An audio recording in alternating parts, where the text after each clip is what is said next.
on va voir aujourd'hui le mécanisme de la TVA. Donc TVA qui veut dire taxe sur la valeur ajoutée.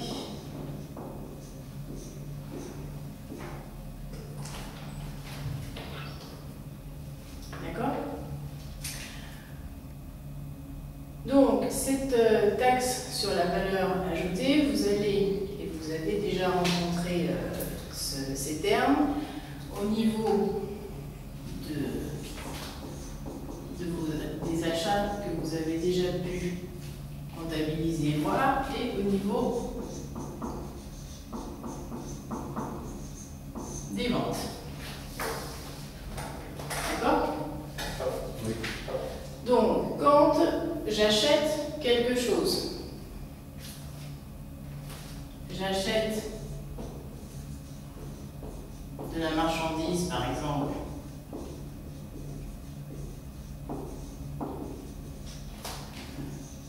à un fournisseur,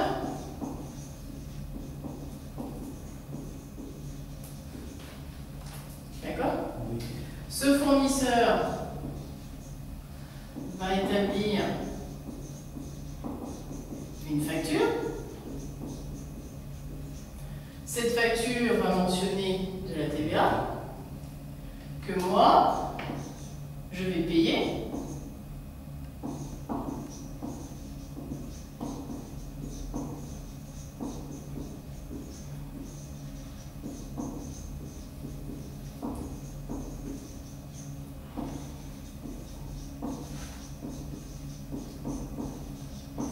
D'accord? Et en faisant ceci, je fais apparaître de la TVA dite déductible que les impôts, que l'État, va me rembourser, entre guillemets. Ça va donc être une créance, puisqu'on a vu que tout ce que quelqu'un me doit, c'est des créances, tout ce que je dois, c'est des dettes. Et donc le numéro de compte, enfin, les numéros de compte, plus exactement, qui seront utilisés, ça sera le numéro de compte 445 600 quelque chose.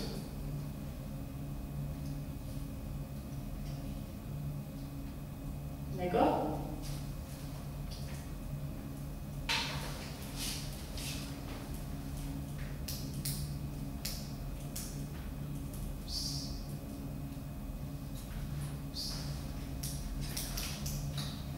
Si j'ai bien compris, donc par rapport à la TVA déductable pour moi et collectée pour le fournisseur. Voilà, tout à fait. D'accord.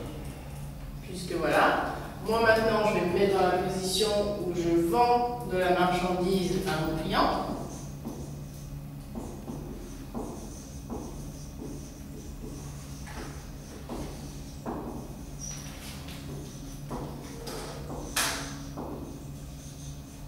Donc ce faisant, je vais établir une facture avec de la TVA.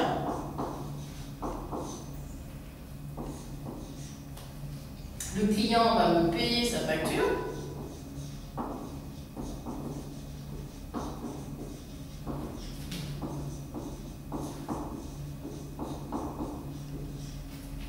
D'accord?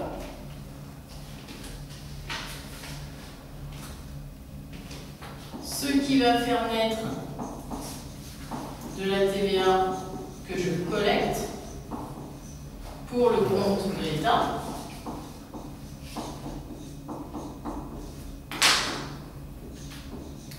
Cette TVA, je vais devoir va reverser, va payer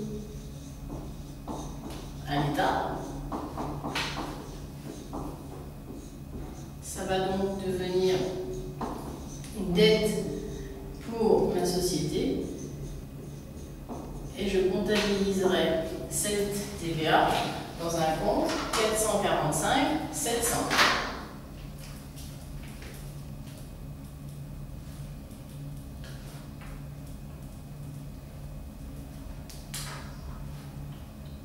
Verser à l'État la différence entre la TVA que je vais donner au fournisseur. Ah, excusez-moi. Ça, c'est ce qu'on va voir après. La TVA collectée, du moment que je collecte de la TVA, je vais la verser à l'État. C'est pour ça que je la collecte en fait, puisque l'entreprise, mon entreprise, est ce qu'on appelle organisme collecteur de la TVA pour l'État. La TVA ne m'appartient pas, elle appartient à l'État.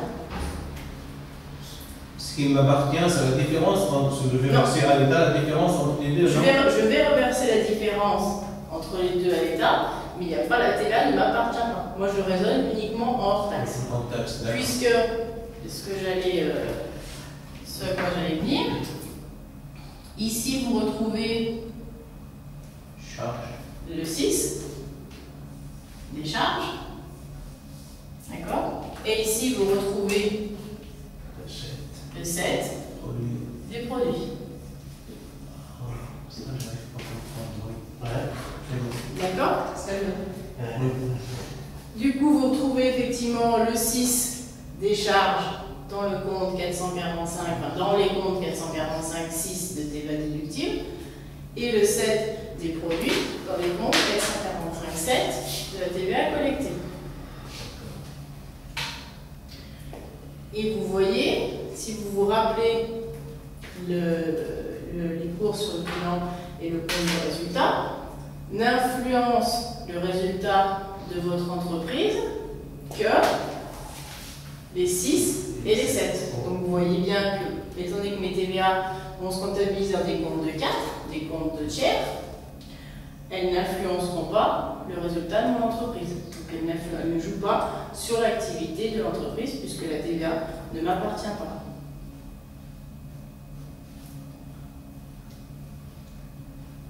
Donc j'aurai qu'une seule TVA collectée, après que je peux décliner selon les différents taux de TVA. Je vais pouvoir avoir un compte pour la TVA à 20%, un compte pour la TVA à 10%, etc., etc. Par contre, au niveau de ma TVA déductible, je vais me retrouver avec deux grands types de TVA déductible.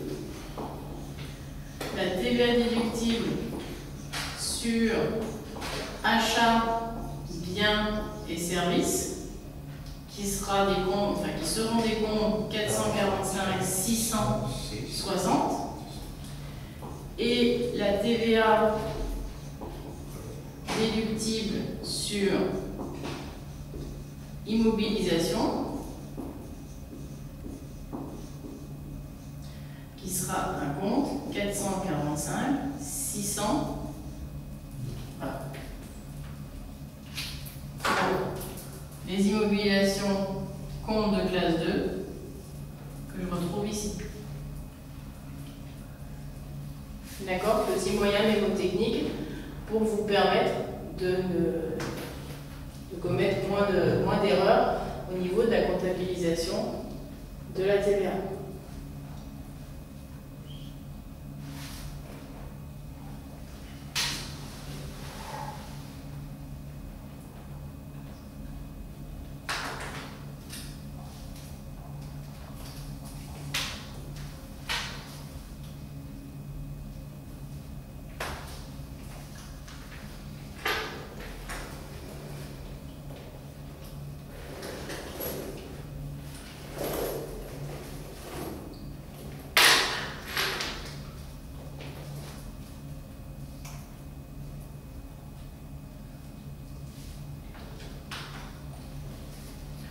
Donc, je rappelle également les schémas d'écriture qui correspondent. Donc, les schémas d'écriture d'achat J'aurai donc un compte de classe 6 au débit, ma TVA sur achat au débit et mon compte fournisseur au crédit. D'accord? Ça, c'est votre schéma d'écriture pour une facture d'achat. Schéma d'écriture pour vos ventes. Je débite mon compte client 411. Je crédite un compte de classe 7. Et je crédite le compte de TVA 445 700.